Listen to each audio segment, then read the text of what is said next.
নমস্কাৰ আপোনালোক সকলোকে মোৰ ইউটিউব চেনেল টিচাৰ্ছ কৰ্ণাৰলৈ পুনৰ এবাৰ স্বাগতম জনাইছো। আজি এটি খুবেই গুৰুত্বপূৰ্ণ ভিডিঅ লৈ আপোনালোকৰ মাজলৈ আহিছো। কাইণ্ডলি ভিডিঅটি শেষলৈকে চাব, চাই ভাল পালে লাইক এণ্ড শ্বেয়াৰ কৰিব আৰু চেনেলটি যদি এতিয়াও সাবস্ক্ৰাইব কৰা নাই কাইণ্ডলি সাবস্ক্ৰাইব কৰিব। দৰমহাৰ লগত এটা অতিৰিক্ত টকা দিব খুজিছো অকল কিতাপ কিনাৰ কাৰণে। কিতাপৰ বিলখন আহি গভৰ্ণমেণ্টক দিব লাগিব। কম্পালসৰি কৰিছো যে তেওঁলোকে এটা জনজাতীয় ভাষা শিকিব লাগিব। এইটো আমাৰ ৰুলছত আগত আছিল, কোনো ইনসিষ্ট কৰা নাছিলে। যদি মই এসসিএস বা এপিএস হৈছো, আই মাষ্ট লাৰ্ণ এ লেংগুৱেজ আদাৰ দেন আছামিজ।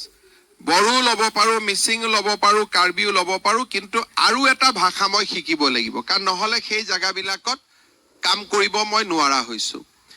সেকেন্ড কথা, আমি অসমীয়া ভাষাই অফিচাৰ সকলক বা আমাৰ কৰ্মচাৰী সকলক ট্ৰাইবেল লেংগুৱেজ শিকাৰ কাৰণে আমি এনকাৰেজ কৰিব খুজিছো। এই যে কিতাপৰ বৰ্ষ, এই কিতাপৰ বৰ্ষটোত আমি বহুখিনি কাম কৰিব খুজিছো। যেনেকুৱা অসমৰ বহুবিলাক কিতাপৰ এতিয়া ডিজিটেল লাইব্ৰেৰীত অসমৰ কিতাপ নাই। বহুবিলাক কিতাপৰ কপিৰাইট সমাপ্ত হৈ গৈছে।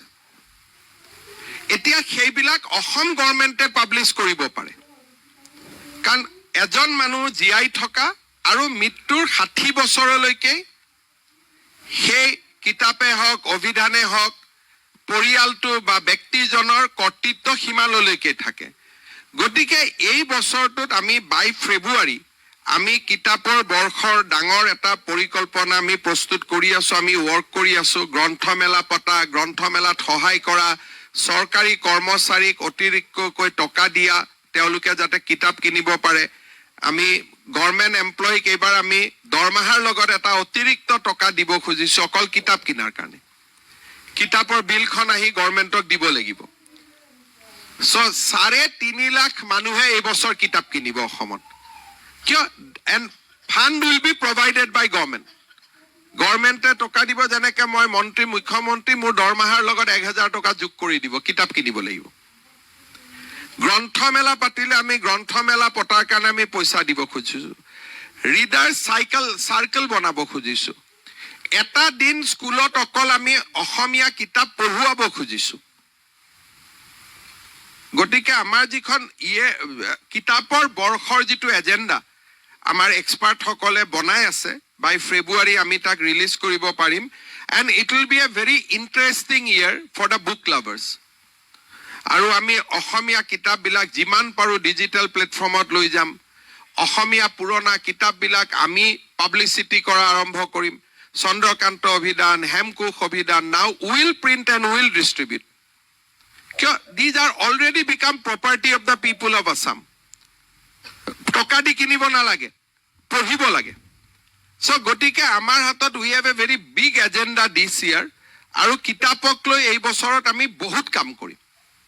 আৰু খালি মই আজিয়ে ক'ব খোজা নাই, because our expert team is working on date. আমাৰ টিমটোৱে কাম কৰি আছে। দুই এটা ইনোভেটিভ ছাজেশ্যন আহিছে যে কৰ্মচাৰীসকলক দৰমহাৰ লগত 500 টকা যোগ কৰি দিয়ক। এটা মাহত 500 টকাৰ এখন কিতাপ কিনি আনিব। দ্বিতীয় মাহত আৰু 500 টকা কিনি দিয়ক, এইবাৰ গল্পৰ কাৰণে। তৃতীয় মাহত আৰু 500 টকা দিয়ক, এইবাৰ উপন্যাসৰ কাৰণে। চ' very many interesting suggestion has come. আপোনালোককো মই আহ্বান জনাম যে কিতাপৰ বৰ্ষটো পালন কৰাৰ ক্ষেত্ৰত আপোনালোকেও যদি কিবা সাজেশন আছে বা আমাৰ ৰাইজৰো আছে, আমাক দিব পাৰিব। প্ৰকাশন পৰিষদে ৱেবছাইট এটা কৰিব, আমি তাতে দিব পাৰিম। এণ্ড বাই ফেব্ৰুৱাৰী 15 পঞ্চায়ত ইলেকশ্যনৰ পিছতে আমি এইটো আৰম্ভ কৰিম। But it will be a very interesting year long campaign.